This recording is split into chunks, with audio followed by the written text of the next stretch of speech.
He had no reason to doubt the allegation that Indian government was involved in Nijjar's death. ਉਹਨੇ ਕਿਹਾ ਜੀ ਵੀ ਕੋਈ ਇਸ ਬਾਰੇ ਸ਼ੱਕ ਸ਼ੁਬਾ ਨਹੀਂ ਹੋਣਾ ਚਾਹੀਦਾ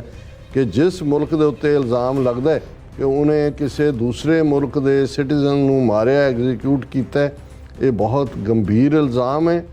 ਔਰ ਇਹ ਕਦੇ ਕੀਤਾ ਨਹੀਂ ਜਾਂਦਾ ਔਰ ਇਹ ਕਰਨਾ ਵੀ ਨਹੀਂ ਚਾਹੀਦਾ ਔਰ ਅਸੀਂ ਇਹਨੂੰ ਕਰਨ ਵੀ ਨਹੀਂ ਦਿਆਂਗੇ। ਮੋਦੀ ਨੇ 1-to-1 ਆਸਟ੍ਰੇਲੀਅਨ ਪ੍ਰਾਈਮ ਮਿਨਿਸਟਰ ਨੂੰ ਕੀਤਾ, ਜਦੋਂ ਉਹ ਗਿਆ ਉੱਥੇ ਕੀਤਾ, ਇੱਥੇ ਆਇਆ ਤਾਂ ਕੀਤਾ, ਪਰ ਉਹਦੀ ਫੂਕ ਨਿਕਲਦੀ ਚਲੀ ਗਈ ਜਦੋਂ ਉਹਨਾਂ ਦੀ ਇਨਰ ਇਨਕੁਆਰੀ ਨੇ ਪੁਲਿਸ ਦੀ ਨੇ ਦੱਸਿਆ ਕਿ ਵੀ ਇਹ ਮੰਦਰਾਂ ਦੇ ਉੱਤੇ ਗ੍ਰੈਫਟੀ ਤਾਂ ਇਹਨਾਂ ਨੇ ਖੁਦ ਹੀ ਲਿਖੀ ਹੋਈ ਹੈ, ਹਿੰਦੂ ਜਿਹੜੇ ਨੇ ਉਹਨਾਂ ਦਾ ਆਪਣਾ ਕੰਮ ਹੈ।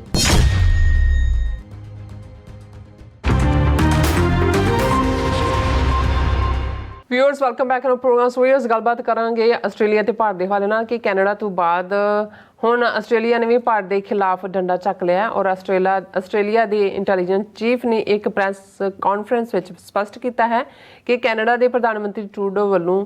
ਹਰਦੀਪ ਸਿੰਘ ਨਿੱਜਰ ਦੇ ਕਤਲ ਲਈ ਭਾਰਤ ਸਰਕਾਰ ਨੂੰ ਦੋਸ਼ੀ ਦੱਸਣਾ ਬਿਲਕੁਲ ਠੀਕ ਹੈ, ਇਸ 'ਤੇ ਕੋਈ ਸਵਾਲ ਨਹੀਂ ਚੱਕਿਆ ਜਾ ਸਕਦਾ। ਸੋ ਇਸ ਬਾਰੇ ਆਪਾਂ ਗੱਲਬਾਤ ਕਰਨ ਜਾ ਰਹੇ ਹਾਂ। ਸੋ ਅਸੀਂ ਚਾਹਾਂਗੇ ਕਿ ਤੁਸੀਂ ਇਸੇ ਤਰ੍ਹਾਂ ਬਣੇ ਰਹਿਣਾ। ਦੇਖਣ ਸੁਣ ਲਿਆ ਲਿਖਣ ਲਈ ਤੁਹਾਡਾ ਸਭ ਦਾ ਬਹੁਤ ਬਹੁਤ ਸ਼ੁਕਰੀਆ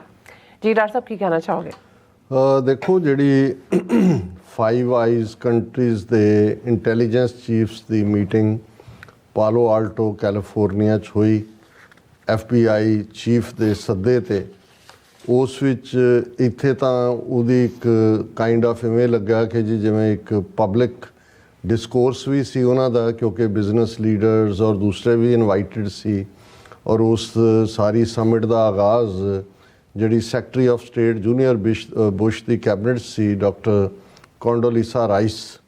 ਉਹਨਾਂ ਦੇ ਨਾਲ ਫਾਇਰ ਪਲੇਸ ਦੇ ਉੱਤੇ ਗੁਫ਼ਤਗੂ ਤੋਂ ਹੋਇਆ। ਸੋ ਜ਼ਾਹਰ ਹੈ ਕਿ ਇਸ ਨੂੰ ਉਹਨਾਂ ਨੇ ਕੋਈ ਸਟ੍ਰਿਕਟ ਬਿਊਰੋਕ੍ਰੈਟਿਕ ਮੀਟਿੰਗ ਵਾਂਗ ਨਹੀਂ ਸ਼ੁਰੂਆਤ ਕੀਤੀ, ਇਵੇਂ ਹੀ ਹੈ ਕਿ ਜਿਵੇਂ ਐਕਸਚੇਂਜ ਆਫ ਵਿਊਜ਼ ਹੋਏ ਔਰ ਜ਼ਾਹਰ ਹੈ ਇਨਰ ਸੈਸ਼ਨ ਤਾਂ ਹੋਏ ਪਰ ਉਸ ਦੀ ਕੋਈ ਬਹੁਤੀ ਧੁੱਖ ਨਹੀਂ ਨਿਕਲੀ, ਜਾਂ ਉਹਨਾਂ ਨੇ ਇਹ ਨਹੀਂ ਹੈ ਵੀ ਉਹਨਾਂ 5 ਚੀਫਸ ਨੇ ਕੋਈ ਬਾਅਦ ਦੇ ਵਿੱਚ ਇਸ ਕਿਸਮ ਦੀ ਸਟੇਟਮੈਂਟ ਜਾਂ ਦੂਜੀ ਦਿੱਤੀ ਜਿਹਦੇ 'ਚ ਕਿ ਕੈਨੇਡਾ ਦੇ ਸਟੈਂਡ ਦੀ ਜਾਂ ਹਰਦੀਪ ਸਿੰਘ ਨਿੱਜਰ ਦੇ ਮੁੱਦੇ ਨੂੰ ਪਬਲਿਕ ਲਿਆਂਦਾ ਹੋਏ। ਹਾਲਾਂਕਿ ਜਦੋਂ ਫੋਰਨ ਇੰਟਰਫੇਰੈਂਸ ਜਾਂ ਸਿਕਿਉਰਿਟੀ ਔਰ ਫੋਰਨ ਕੰਟਰੀਜ਼ ਇੰਟਰਫੀਅਰਿੰਗ ਦੀ ਗੱਲ ਹੋਈ ਤਾਂ ਅਸੀਂ ਗੱਲ ਕੀਤੀ ਸੀ ਕਿ ਇਹ ਟਰਾਂਸਨੈਸ਼ਨਲ ਰਿਪਰੈਸ਼ਨ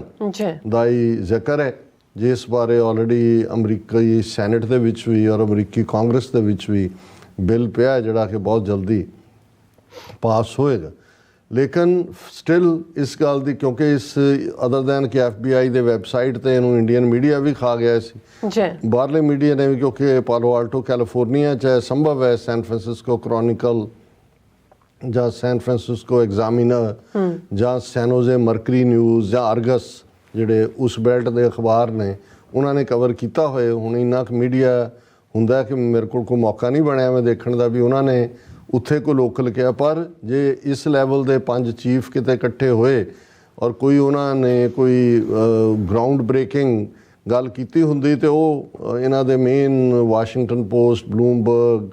ਨਿਊਯਾਰਕ ਟਾਈਮਸ ਦਾ ਹਿੱਸਾ ਬਣ ਜਾਣਾ ਸੀ। ਫਿਰ ਵੀ ਇਸ ਦੇ ਇੰਤਜ਼ਾਰ ਸੀ ਕਿ ਵੀ ਕੁਛ ਇਹਦੇ 'ਚੋਂ ਨਿਕਲਣਾ ਚਾਹੀਦਾ। ਇੱਕ ਤਾਂ ਅਸੀਂ ਡਿਸਕਸ ਕੀਤਾ ਕਿ ਕੈਨੇਡਾ ਦੇ ਹਵਾਲੇ ਨਾਲ, ਕਿਉਂਕਿ ਜ਼ਾਹਰ ਹੈ ਵੀ ਈਵਨ ਇਹ ਪੁਸ਼ ਵੀ ਮੀਟਿੰਗ ਦੇ ਲਈ ਕੈਨੇਡਾ ਨੇ ਕੀਤਾ ਹੋਏਗਾ, ਉਹ ਤਾਂ ਅੱਜ ਸਾਹਮਣੇ ਆ ਗਿਆ ਕਿ ਵੀ ਉਹਨਾਂ ਨੇ 41 ਡਿਪਲੋਮੈਟ ਵੀ ਉੱਥੋਂ ਜਿਹੜੇ ਨੇ ਉਹਨਾਂ ਦਾ ਬੋਰੀਆ ਬਿਸਤਰਾ ਚੁਕਾ ਦਿੱਤਾ ਤੇ 42 ਉਹਨਾਂ ਦੇ ਡਿਪੈਂਡੈਂਟ, ਉਹਨਾਂ ਦੀਆਂ ਵਾਈਵਸ ਜਾਂ ਬੱਚੇ ਜਾਂ ਜੋ ਵੀ ਹੋਏਗਾ ਉਹ ਵੀ ਚੁਕਾ ਦਿੱਤਾ। ਹਾਲਾਂਕਿ ਕੈਨੇਡਾ ਨੇ ਟਿਟ ਫॉर ਟੈਟ ਨਹੀਂ ਕੀਤਾ। ਉਹਨਾਂ ਦੀ ਮਿਸ ਜੋਲੀ ਨੇ, ਫੋਰਨ ਮਿਨਿਸਟਰ ਨੇ ਕਿਹਾ ਕਿ ਵੀ ਇਹ ਜੋ ਉਹਨਾਂ ਨੇ ਕੀਤਾ ਇਹ ਵਾਇਓਲੇਸ਼ਨ ਹੈ ਇੰਟਰਨੈਸ਼ਨਲ ਲਾਅ ਦੀ ਵੀ। ਅਸੀਂ ਵੀ ਕਰ ਸਕਦੇ ਸੀ ਵੀ ਇਹਨਾਂ ਦੇ ਡਿਪਲੋਮੈਟਸ ਦੀ ਡਿਪਲੋਮੈਟਿਕ ਇਮਿਊਨਿਟੀ ਖਤਮ ਕਰੀਏ, ਪਰ ਅਸੀਂ ਜਿਹੜਾ ਉਹਨੂੰ ਨਹੀਂ, ਉਹਨਾਂ ਦੇ ਮਾੜੇ ਜੈਸਚਰ ਨੂੰ ਅਸੀਂ ਰੈਸੀਪਰੋਕੇਟ ਨਹੀਂ ਕਰ ਰਹੇ। ਪਰ ਨਾਲ ਦੀ ਨਾਲ ਜਿਹੜੇ ਉਹਨਾਂ ਦੇ ਐਕਸ ਡਿਪਲੋਮੈਟ ਜਾਂ ਦੂਜੇ ਸੀ ਉਹਨਾਂ ਨੇ ਕਿਹਾ ਜੀ ਇੱਦਾਂ ਤਾਂ ਕਦੇ ਸੋਵੀਅਤ ਯੂਨੀਅਨ ਦੇ ਵੇਲੇ ਵੀ ਜਦੋਂ an evil empire versus western democracy ਸੀ ਨਹੀਂ ਹੋਇਆ, ਕਿਉਂਕਿ ਉਦੋਂ ਇਹ ਤਾਂ ਹੁੰਦਾ ਵੀ ਤੁਸੀਂ 2 ਡਿਪਲੋਮੈਟ ਉਹਨੇ ਕੱਢੇ, 2 ਨੇ ਤੁਸੀਂ 41 ਡਿਪਲੋਮੈਟ ਜਿਹੜੇ ਨੇ ਔਰ 42 ਉਹਨਾਂ ਦੇ ਡਿਪੈਂਡੈਂਟ ਇਸ ਲੈਵਲ ਦੇ ਉੱਤੇ ਔਰ ਨਾਲੇ ਚੋਰ ਨਾਲੇ ਚਤਰ ਤੁਸੀਂ ਸਿਟੀਜ਼ਨ ਕੈਨੇਡਾ ਦਾ ਮਾਰਿਆ। ਪਰ ਇਹ ਜਿਹੜਾ ਉਹਨਾਂ ਦਾ ਸਾਰਾ ਸੀ ਉਹ ਸ਼ਾਇਦ ਉਹਨਾਂ ਦੇ ਜਿਹੜੇ ਉਹ ਚਾਣਕਿਆਪੁਰੀ ਦੇ ਵਿੱਚ ਬੈਠੇ ਹੋਏ ਹਿੰਦੂ ਤਵੀ ਨੇ ਜਾਂ ਨਾਗਪੁਰੀ, ਉਹਨਾਂ ਨੂੰ ਇਹ ਲੱਗਦਾ ਹੋਣਾ ਕਿ ਜੀ ਪਤਾ ਨਹੀਂ ਅਸੀਂ ਇੰਨੇ ਇੱਕ ਸੱਚਮੁੱਚ ਵਿਸ਼ਵ ਗੁਰੂ ਬਣ ਗਏ ਹੈ, ਸਾਡੇ ਬਿਨਾਂ ਅਮਰੀਕਾ ਜਾਂ ਪੱਛਮ ਦਾ, ਇਹ ਤਾਂ ਹੁਣ ਆਉਣ ਵਾਲੇ ਦਿਨ ਦੱਸਣਗੇ ਕਿ ਵੀ ਕੀ ਹੈ। ਲੇਕਿਨ ਇੱਕ ਗੱਲ ਜ਼ਾਹਰ ਹੋ ਗਈ, ਜੇ ਤਾਂ ਇਹ ਗੱਲ ਵੀ ਬਾਹਰ ਨਾ, ਹੁਣ ਆਸਟ੍ਰੇਲੀਆ ਜਦੋਂ ਕੈਨੇਡਾ ਦੇ ਇਸ ਜਿਹੜਾ ਇੰਕਸ਼ਾਫ ਸੀ 18 ਸਤੰਬਰ ਨੂੰ ਜਸਟਿਨ ਟਰੂਡੋ ਦਾ ਪਾਰਲੀਮੈਂਟ ਦੇ ਵਿੱਚ, ਇਹ ਗੱਲ ਤਾਂ ਸਾਹਮਣੇ ਆ ਗਈ ਕਿ ਟਿਪ ਆਫ ਅਮਰੀਕਾ ਨੇ ਦਿੱਤਾ ਜੀ, ਪਰ ਇਸ ਮੁੱਦੇ ਤੇ ਉਹਨਾਂ ਦਾ ਹਿੰਦੂ ਤਵੀਆਂ ਦਾ ਸਰਟੀਫਾਈਡ ਜਵਾਈ ਸੁਣਕ ਉਹਨੇ ਨਾਲ ਦੀ ਨਾਲ ਕਿਹਾ ਕਿ ਜੀ ਅਸੀਂ ਜਿਹੜਾ ਉਹ ਟ੍ਰੇਡ ਟਾਕ ਜਾਰੀ ਰਹਿਣਗੀਆਂ ਇੰਡੀਆ ਦੇ ਨਾਲ। ਉਸ ਤੋਂ ਲੱਗਾ ਕਿ ਵੀ, ਔਰ ਜਿਹੜਾ ਆਸਟ੍ਰੇਲੀਆ ਦਾ ਪ੍ਰਾਈਮ ਮਿਨਿਸਟਰ ਹੈ, ਜਿਹਨੂੰ ਮੈਂ ਕਿਹਾ ਕਿ ਵੀ ਉਹ ਮੋਦੀ ਦੇ ਨੇੜੇ ਐਂ ਖਲੋਤਾ ਹੁੰਦਾ ਜਿਵੇਂ ਵੇਟਰ ਹੈ, ਤੇ ਇਹ ਲੱਗਾ ਕਿ ਵੀ ਇਹ ਆਪਣੀ ਕੋਈ ਲਾਈਨ ਵੀ ਲੈ ਸਕਦੇ ਨੇ, ਸੌਫਟ ਲਾਈਨ ਔਨ ਇੰਡੀਆ। ਲੇਕਿਨ ਇੱਕ ਗੱਲ, ਕਿਉਂਕਿ ਆਸਟ੍ਰੇਲੀਆ ਕਾਫੀ ਸੌਫਟ ਰਿਹਾ ਇਸ ਸਾਰੇ ਮੁੱਦੇ ਦੇ ਉੱਤੇ ਇੰਡੀਆ ਨਾਲ, ਖਾਸ ਤੌਰ 'ਤੇ ਪ੍ਰਾਈਮ ਮਿਨਿਸਟਰ ਦਾ ਆਪਣਾ, ਔਰ ਕੱਲ੍ਹ ਨੂੰ ਨਿਕਲਣਗੇ ਕਈਆਂ ਦੇ ਸਕੈਂਡਲ ਕਿ ਕਿਹਨੇ ਕਿਹਨੂੰ ਕੀ ਜਿਹੜਾ ਉਹ ਦਿੱਤਾ ਅਤੇ ਕਿਵੇਂ ਉਹਦੇ ਤੋਂ ਫੇਵਰ ਲਈ, ਕਿਉਂਕਿ ਅਡਾਨੀਆਂ ਦਾ ਕਾਰੋਬਾਰ ਵੀ ਆਸਟ੍ਰੇਲੀਆ 'ਚ ਕੋਲ ਨਾਲ ਰਿਲੇਟਡ, ਔਰ ਦੂਸਰੇ ਬਹੁਤ ਸਾਰੇ ਜਿਹੜੇ ਨੇ ਉਹ ਰੂਲਸ ਵਾਇਓਲੇਟ ਕਰਕੇ ਉਹਨਾਂ ਨੂੰ ਐਡਜਸਟ ਕਰ ਰਹੇ ਨੇ। ਔਰ ਇਹ ਕਾਰਪੋਰੇਟ ਘਰਾਣਿਆਂ ਦੀ ਜਦੋਂ ਅਸੀਂ ਗੱਲ ਕਰਦੇ ਹਾਂ, ਇਹ ਪੋਲੀਟੀਸ਼ੀਅਨ, ਕਾਰਪੋਰੇਟਸ, ਡੀਲਸ, ਉਹ ਬਾਅਦ 'ਚ ਹੀ ਨਿਕਲਦਾ ਹੁੰਦਾ ਵੀ ਕਿਹਨੇ ਕੀ ਖਾਧਾ ਔਰ ਕਿਵੇਂ ਕੀਤਾ। ਜਿਵੇਂ ਉਹ ਫਰਾਂਸ ਦਾ ਕੀ ਸੀ ਪ੍ਰਾਈਮ ਮਿਨਿਸਟਰ ਸਾਰਕੋਜ਼ੀ, ਹਾਲਾਂ ਉਦੋਂ ਬੜਾ ਬੁੜਕਦਾ ਸੀ ਇਹ ਮੁੱਦੇ, ਦੂਜੇ ਬਾਅਦ 'ਚੋਂ ਕਰਪਸ਼ਨ ਚਾਰਜਿਸ ਦੇ ਵਿੱਚ ਜਿਹੜਾ ਉਹ ਲਪੇਟਿਆ ਗਿਆ ਕਿ ਭਾਈ ਉਹਨੇ ਆਹ ਕੀਤਾ। ਇਹੀ ਹਾਲ ਜਿਹੜਾ ਨੈਤਨਯਾਹੂ ਨਾਜ਼ੀਆਂ ਵਾਲਾ ਜਿਹੜਾ ਰੋਲ ਹੁਣ ਅਦਾ ਕਰ ਰਿਹਾ, ਇਹਦੇ ਤੇ ਕਿੰਨੇ ਕਰਪਸ਼ਨ, ਅਦਰਵਾਈਜ਼ ਬੜਾ ਉਹ ਪੈਟਰੀਓਟ ਬਣਿਆ ਹੋਇਆ। ਸੋ ਬਹੁਤ ਵਾਰ ਇਹ ਜਿਹਨੇ ਵੀ ਕਿਹਾ ਠੀਕ ਕਿਹਾ ਹੋਇਆ ਕਿ ਵੀ ਪੈਟਰੀਓਟਿਜ਼ਮ ਇਜ਼ ਦਾ ਲਾਸਟ ਰੈਫਿਊਜ ਆਫ ਦਾ ਸਕਾਉਂਡਰਲਸ। ਜਿਹੜੇ ਬੇਈਮਾਨ, ਬਦਮਾਸ਼, ਰੋਗ ਕਿਸਮ ਦੇ ਲੋਕ ਨੇ, ਉਹ ਜਦੋਂ ਦੇਸ਼ ਭਗਤੀ ਦਾ ਲਬਾਦਾ ਪਹਿਨ ਲੈਂਦੇ ਨੇ ਤਾਂ ਉਹਨਾਂ ਦੇ ਉਹ ਸਾਰੇ ਔਗਣ ਉਹਦੇ ਥੱਲੇ ਲੁਕ ਜਾਂਦੇ ਨੇ। ਲੇਕਿਨ ਅਲਟੀਮੇਟਲੀ ਈਵਨ ਉਹ ਬ੍ਰਿਟਿਸ਼ ਕੰਪਨੀ ਦਾ ਕਲਾਈਵ ਵਰਸਸ ਡੁਪਲੇ, ਜਦੋਂ ਫਰੈਂਚ ਔਰ ਬ੍ਰਿਟਿਸ਼ਰਸ ਦੀ ਜੰਗ ਸੀ, ਕਲਾਈਵ ਦੇ ਬੜੇ ਗੁਣ ਗਾਏ ਗਏ ਸੀ। ਉਹ ਜਦੋਂ ਵਾਪਸ ਆਇਆ, ਜਾਂ ਦੂਜਾ ਈਸਟ ਇੰਡੀਆ ਕੰਪਨੀ ਸੀ, ਕਿੰਨੀ ਚੋਰੀ ਦਾ ਮਾਲ ਉਹਦੇ ਤੋਂ ਫੜਿਆ ਗਿਆ, ਇੰਡਾਈਕਟ ਹੋਇਆ ਬਾਅਦ 'ਚ, ਔਰ ਉਹਨੂੰ ਵਾਪਸ ਮੋੜਨਾ ਡਿਸਗ੍ਰੇਸ ਹੋਇਆ। ਕਹਿਣ ਦਾ ਮਤਲਬ ਇਹ ਹੈ ਵੀ ਇਹ ਜਦੋਂ ਇਸ ਕਿਸਮ ਦੇ ਲੋਕ ਜਿਹੜੇ ਤਾਕਤ ਦੇ ਉਸ ਕੁਰਸੀਆਂ ਦੇ ਉੱਤੇ ਬੈਠੇ ਹੁੰਦੇ ਨੇ, ਇਹ ਆਪਣੀ ਜਿਹੜਾ ਹਿੱਤਾਂ ਦੇ ਲਈ ਕੁਛ ਨਾ ਕੁਛ ਐਸਾ ਕਰ ਰਹੇ ਹੁੰਦੇ ਨੇ। ਲੇਕਿਨ ਜਿੱਥੇ ਆਸਟ੍ਰੇਲੀਆ ਦੇ ਵਿੱਚ ਅਸੀਂ ਇਸ ਗੱਲ ਨੂੰ ਕਮੈਂਡ ਕਰਦੇ ਹਾਂ ਕਿ ਸਾਡੇ ਵੀਰ ਭੈਣਾਂ, ਉਹਨਾਂ ਨੇ ਕਾਫੀ ਜ਼ੋਰਦਾਰ ਹੁਣ ਲੌਬੀ ਇਸ ਦੇ ਉੱਤੇ ਆਰੰਭੀ। ਈਵਨ ਜਿਹੜਾ ਮੈਲਬਰਨ ਦੇ ਵਿੱਚ ਸਿੱਖ ਲਾਈਵਸ ਮੈਟਰ, ਜਿਹਦੇ 'ਚ ਹਜ਼ਾਰਾਂ ਸਿੱਖ ਸੰਗਤਾਂ ਦੀ ਸ਼ਮੂਲੀਅਤ, ਔਰ ਡੇਵਿਡ ਸ਼ੂਬ੍ਰਿਜ ਉਹਨਾਂ ਦੀ ਇਸ ਦੇ ਉੱਤੇ ਲਈ ਗਈ ਲਾਈਨ, ਔਰ ਈਵਨ ਸਿਟੀ ਕੌਂਸਲਸ ਟਾਈਪ ਵੱਲੋਂ ਵੀ ਆਪਣੇ ਜਿਹੜੇ ਨੇ ਇਸ ਦੇ ਉੱਤੇ ਕੰਸਰਨ ਦਾ ਇਜ਼ਹਾਰ, ਔਰ ਇੱਕ ਪ੍ਰੈਸ਼ਰ, ਔਰ ਜ਼ਾਹਰ ਹੈ ਖਾਲਿਸਤਾਨ ਰੈਫਰੈਂਡਮ ਇੱਕ ਆਪਣੇ ਆਪ ਦੇ ਵਿੱਚ ਗੇਮ ਚੇਂਜਰ। ਇਸ ਸਾਰੇ ਦੇ ਚਲਦਿਆਂ ਲੋਕਲ ਜਿਹੜਾ ਇਹਨਾਂ ਦਾ ਐਕੂਜ਼ੇਸ਼ਨ ਰਹੀ, ਮੋਦੀ ਨੇ 1-to-1 ਆਸਟ੍ਰੇਲੀਅਨ ਪ੍ਰਾਈਮ ਮਿਨਿਸਟਰ ਨੂੰ ਕੀਤਾ, ਜਦੋਂ ਉਹ ਗਿਆ ਉੱਥੇ ਕੀਤਾ, ਇੱਥੇ ਆਇਆ ਤਾਂ ਕੀਤਾ, ਪਰ ਉਹਦੀ ਫੂਕ ਨਿਕਲਦੀ ਚਲੀ ਗਈ। ਜਦੋਂ ਉਹਨਾਂ ਦੀ ਇਨਰ ਇਨਕੁਆਇਰੀ ਨੇ, ਪੁਲਿਸ ਨੇ ਦੱਸਿਆ ਕਿ ਵੀ ਇਹ ਮੰਦਰਾਂ ਦੇ ਉੱਤੇ ਗ੍ਰੈਫਟੀ ਤਾਂ ਇਹਨਾਂ ਨੇ ਖੁਦ ਹੀ ਲਿਖੀ ਹੋਈ ਹੈ, ਹਿੰਦੂ ਜਿਹੜੇ ਨੇ ਉਹਨਾਂ ਦਾ ਆਪਣਾ ਕੰਮ ਹੈ। ਲੇਕਿਨ ਫਿਰ ਵੀ ਕਿਉਂਕਿ ਇਸ ਕਿਸਮ ਦੀ ਖਬਰ ਨੂੰ ਉਹ ਦਬਾ ਦਬੂ ਦਿੰਦੇ ਨੇ, ਆਪਣੀ ਵਰਜਨ ਝੂਠ ਸੁਣਾਈ ਦਿੰਦੇ ਨੇ। ਹੁਣ ਇਹਦੇ 'ਚ ਇਹ ਵੀ ਇੰਟਰਸਟ ਵਾਲਾ ਸੀ ਕਿ ਵੀ ਜੇ ਇਹ ਫਾਈਵ ਆਈਜ਼ ਕੰਟਰੀ ਦੇ ਇੰਟੈਲੀਜੈਂਸ ਚੀਫਸ ਦਾ ਇੱਥੇ ਇਕੱਠ ਹੁੰਦਾ ਤੇ ਇਹਦੇ 'ਚ ਟੇਕ ਅਵੇ ਮੈਸੇਜ ਕੀ ਹੈ, ਔਰ ਉਹ ਜਿਹਨੂੰ ਕਹਿੰਦੇ ਨੇ ਕਿ ਭਾਈ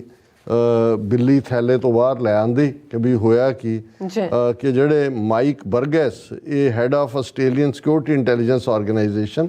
ASIO ਉਹਨਾਂ ਨੂੰ ਕਹਿੰਦੇ ਨੇ, ਉਹਨਾਂ ਨੇ ਜਿਹੜਾ ਉਹ ਇੰਟਰਵਿਊ ਦਿੱਤਾ ਆਸਟ੍ਰੇਲੀਅਨ ਬ੍ਰੌਡਕਾਸਟਿੰਗ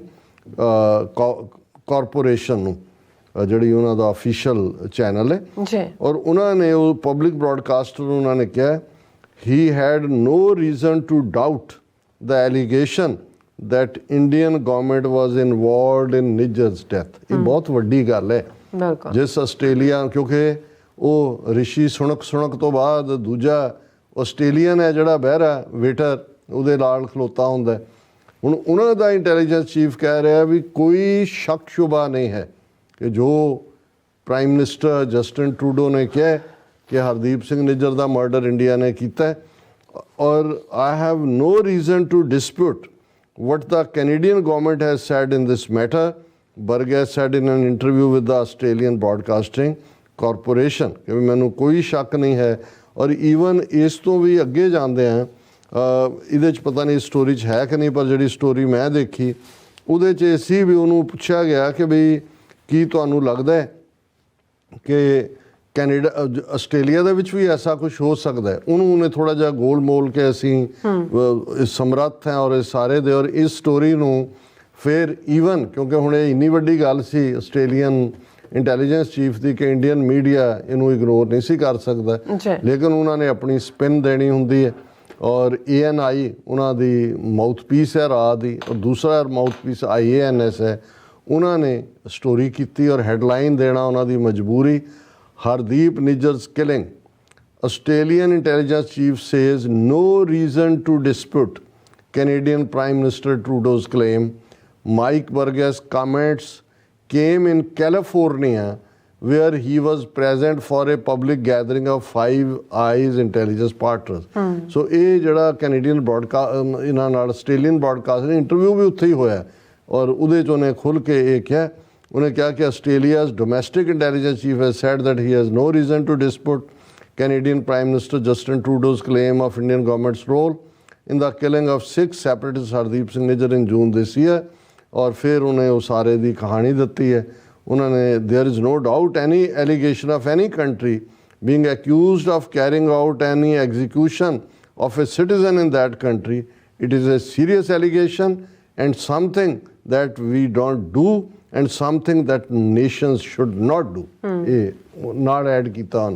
ਉਹਨੇ ਕਿਹਾ ਜੀ ਵੀ ਕੋਈ ਇਸ ਬਾਰੇ ਸ਼ੱਕ ਸ਼ੁਬਾ ਨਹੀਂ ਹੋਣਾ ਚਾਹੀਦਾ ਕਿ ਜਿਸ ਮੁਲਕ ਦੇ ਉੱਤੇ ਇਲਜ਼ਾਮ ਲੱਗਦਾ ਹੈ ਕਿ ਉਹਨੇ ਕਿਸੇ ਦੂਸਰੇ ਮੁਲਕ ਦੇ ਸਿਟੀਜ਼ਨ ਨੂੰ ਮਾਰਿਆ ਐਗਜ਼ੀਕਿਊਟ ਕੀਤਾ ਇਹ ਬਹੁਤ ਗੰਭੀਰ ਇਲਜ਼ਾਮ ਹੈ ਔਰ ਇਹ ਕਦੇ ਕੀਤਾ ਨਹੀਂ ਜਾਂਦਾ ਔਰ ਇਹ ਕਰਨਾ ਵੀ ਨਹੀਂ ਚਾਹੀਦਾ ਔਰ ਅਸੀਂ ਇਹਨੂੰ ਕਰਨ ਵੀ ਨਹੀਂ ਦਿਆਂਗੇ ਔਰ ਇਸ ਤੋਂ ਅੱਗੇ ਫਿਰ ਉਹਨਾਂ ਨੇ ਆਪਣੀ ਸਟੋਰੀ ਜਿਹੜੀ ਹੈ ਚੇਪੀ ਹੈ ਕਿ ਜੀ ਕਿਵੇਂ ਇਹ ਸਿੱਖ ਖਾਲਿਸਤਾਨੀਆਂ ਦੇ ਲਈ ਸੌਫਟ ਨੇ ਔਰ ਇਹ ਆਸਟ੍ਰੇਲੀਆ 'ਚ Khalistan man is picked up in Australia with half a dozen Hindu temples being attacked in ਤੁਸੀਂ ਦੇਖੋ ਇਹਨਾਂ ਦੇ ਝੂਠ ਦਾ ਤਾਂ ਕੋਈ ਤੁਸੀਂ ਤੋੜ ਨਹੀਂ ਲੱਭ ਸਕਦੇ ਹਾਂ ਇਹ ਹੈ ਵੀ ਜਿਉਂ ਇਹ ਕਹਾਣੀ ਅਨਰੇਵਲ ਹੋ ਰਹੀ ਹੈ ਉਸ ਤੋਂ